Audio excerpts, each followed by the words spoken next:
Crypto market जो है वो जिस तरह से डाउन जा रहा है उसको देख के यही लगता है जो क्रिप्टो के अंदर बड़े बड़े जो वेल्स हैं या फिर यूँ कहिए जो बड़े बड़े इंस्टीट्यूट हैं वो नहीं चाहते कि अभी जो क्रिप्टो मार्केट जो है वो अप जाए या फिर क्रिप्टो मार्केट के अंदर अप ट्रेंड आए, यहाँ पे पैसा आए, इन्वेस्टमेंट आए।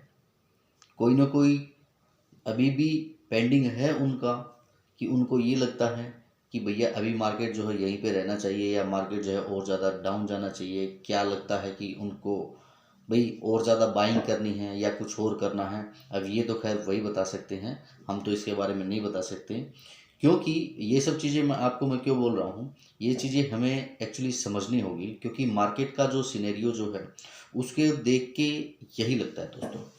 मार्केट की अगर करते हैं तो मार्केट आप देख सकते हैं 783.67 बिलियन डॉलर आपका टोटल मार्केट कैप है।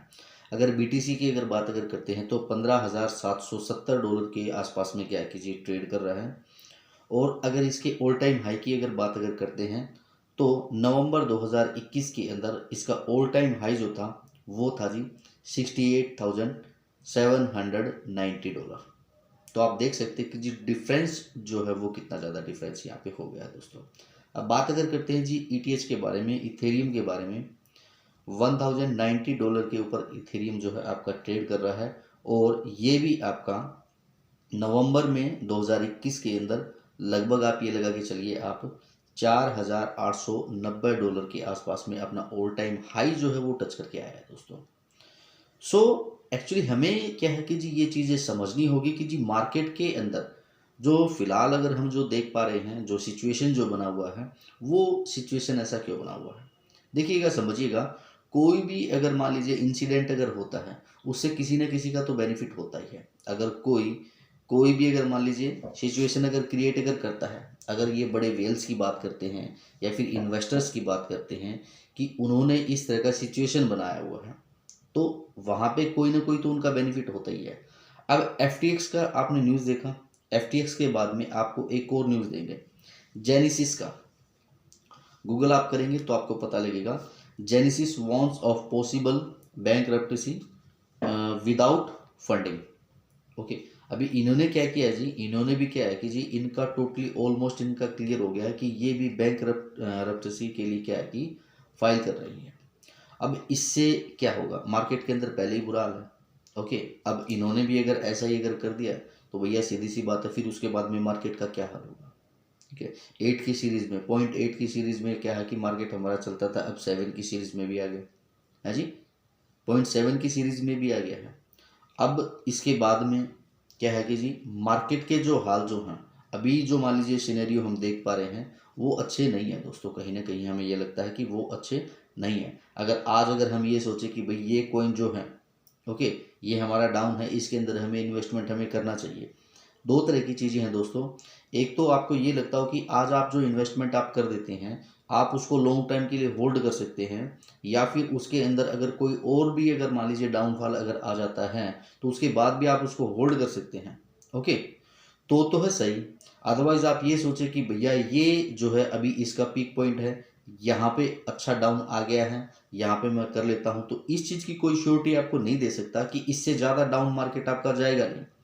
ये आपको समझना होगा कि ये श्योरिटी आपको कोई नहीं दे सकता कि इससे ज़्यादा मार्केट आपका डाउन नहीं जाएगा। इससे भी मार्केट डाउन आपका जा सकता है, लेकिन अगर आपके अंदर कैपेबिलिटी है, आपके अंदर कैपेसिटी है कि भैया मैं जिस कॉइन को अगर परचेज अगर करता हूँ उसको मैं होल्ड कर सकता हूँ, तो आप उसको होल्ड कीजिए।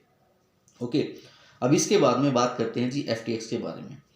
एफ का भी एक न्यूज़ आया कि एफ जो मान लीजिए फेल्ड जो हुआ उसके बारे में बताते हैं कि सैम बैंकमैन जो हैं उसके जो सपोर्टर्स जो हैं, ठीक है, उन्होंने उनका अच्छे से साथ नहीं दिया या उनके साथ में कॉन्फिडेंस के अंदर वो नहीं थे। इसके ऊपर एलन मस्क ने भी ट्वीट किया है कि ये सब चीज़ें बकवास चीज़ें हैं, ऐसा कोई भी सिस्टम नहीं है दोस्तों। और ये कहीं ना कहीं क्या है कि जी रियलिटी भी है। ओके, ऐसा क्यों है, ऐसा इसलिए भी है क्योंकि अभी एफ से रिलेटेड काफ़ी न्यूज़ निकल के सामने आ रही है कि एफ के जो मान लीजिए फाउंडर जो हैं उन्होंने अपने पेरेंट्स के नाम से कहीं और भी क्या है कि जी प्रॉपर्टीज़ जो है वो ले रखी हैं। आप गूगल करेंगे ना तो आपको पता लगेगा दोस्तों। और होता क्या है जी, हमें एक्चुअली गूगल करना भी चाहिए, समझिएगा। अगर कोई भी अगर फ्रॉड अगर होता है या कोई भी न्यू इन्वेंशन अगर होता है, गूगल कीजिए, उसको समझने की कोशिश कीजिए कि इसके पीछे के जो रीजंस जो है वो क्या है। ओके। अब FTX का कहीं ना कहीं ये लगता है कि भैया जो इनके फाउंडर जो हैं, इन्होंने अपने पेरेंट्स के नाम से क्या है कि प्रॉपर्टी वगैरह ली, अब हमारा जो पैसा जो है इन्होंने कहीं और अपना इन्वेस्टमेंट किया। ओके, हमारा पैसा जो है अपना वो कहीं और इन्होंने कर दिया अपना इन्वेस्टमेंट। ओके, दिवालिया घोषित करने के बाद में क्या है कि जी कुछ भी नहीं होता, सिंपल सी चीज़ है जी, कोर्ट के केस चलते रहते हैं और ये सब चीज़ें तो आपको अच्छे से पता ही होगा।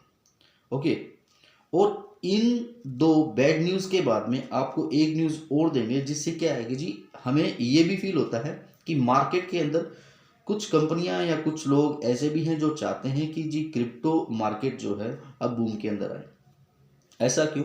ऐसा इसलिए, आप न्यूज़ देखिएगा, आप गूगल कीजिएगा, आपको पता लगेगा जो JP मॉर्गन जो है वो क्या कर रहे हैं अभी, मार्केट की कंडीशंस को, मार्केट की रिक्वायरमेंट्स को पूरा करने के लिए क्या है कि जी क्रिप्टो वॉलेट के ऊपर काम कर रहे हैं। ओके, सो ये भी क्या है कि बहुत बड़ी न्यूज़ है। JP मॉर्गन अपने आप में एक बहुत बड़ा नाम है जी, आपको पता ही होगा, फाइनेंस सेक्टर के अंदर जो भी अगर काम अगर करता है तो उनको JP मॉर्गन के बारे में अच्छे से पता होगा दोस्तों। सो कहीं ना कहीं क्या है जी, सबका अपना अपना थिंकिंग होता है, सबका अपना अपना एक पॉलिसी होता है। ओके, कोई ये चाहता है कि भैया क्रिप्टो जो है अब ट्रेंड में जाए तो उनका बेनिफिट होगा, और कुछ लोग ऐसे हैं ये सोचते हैं कि भाई क्रिप्टो जो है डाउन जाए तो उनका बेनिफिट होगा। ओके, विनर होते हैं, कुछ लूजर होते हैं, या फिर आप इसको सिंपल लैंग्वेज में आप यूँ भी कह सकते हैं कि भैया कुछ लोग होते हैं जो बुल मार्केट के होते हैं और कुछ होते हैं बियरिश मार्केट के। तो बुल मार्केट के तो सीधी सी बात है जी, समझेंगे कि भैया मार्केट अगर अप जाए तो उनका बेनिफिट होगा, और जो बियर मार्केट के होते हैं वो समझते हैं कि अगर डाउन अगर जाएगा तो उनका बेनिफिट होगा। अब मार्केट के अंदर आगे क्या होगा ये भी एक्चुअली डिपेंड किस चीज़ पे करेगा। जब मार्केट में ना ये लगा के चलो आप 50% से ज़्यादा लोग अगर बाइंग करना अगर स्टार्ट अगर कर देंगे, ओके, उनके अंदर का जो डर जो है वो अगर निकल जाएगा तो उसके बाद में मार्केट में पैसा आना स्टार्ट हो जाएगा जी। और जिस दिन पब्लिक ने पैसा इन्वेस्टमेंट करना स्टार्ट कर दिया तो फिर उसके बाद में ये सब चीज़ें जो है रुकने का नाम नहीं लेंगी दोस्तों। लेकिन अभी जो पॉजिटिव चीज़ों की अगर मैं बात अगर करता हूँ तो पॉजिटिव चीज़ मुझे सिर्फ एक चीज़ लगी है जी, वो क्या है, वो ये है कि अभी जो मान लीजिए जो अपना रिजर्व जो शो कर रहे हैं, ठीक है, ये 2-3 न्यूज़ निकल के अभी सामने आई हैं। क्या किया है जी, कुछ एक्सचेंज ने अपना रिजर्व जो है वो शो किया है। ये आप यूँ कह सकते हैं कि एक तरह से एक पॉजिटिव अपडेट है इस माहौल के अंदर। जो लोग अपना रिजर्व जो है वो शो करेंगे उससे क्या होगा कि जो पब्लिक जो है, जो इन्वेस्टर जो है वहाँ पे अपना पैसा जो है इन्वेस्टमेंट करेंगे। पैसा अगर इन्वेस्टमेंट करेंगे तो भैया वहाँ पे इंक्रीज भी देखने मिलेगा, सब कुछ चीज़ें होंगी। ये प्रूफ ऑफ रिजर्व जो है आगे जाके कितना बड़ा होता है, लोग इस चीज़ को कितना पॉजिटिव लेते हैं, ये आगे आने वाला समय ही बताएगा। जल्दी मिलते हैं जी किसी नेक्स्ट अपडेट के साथ में, तब तक के लिए thank you very much, take care.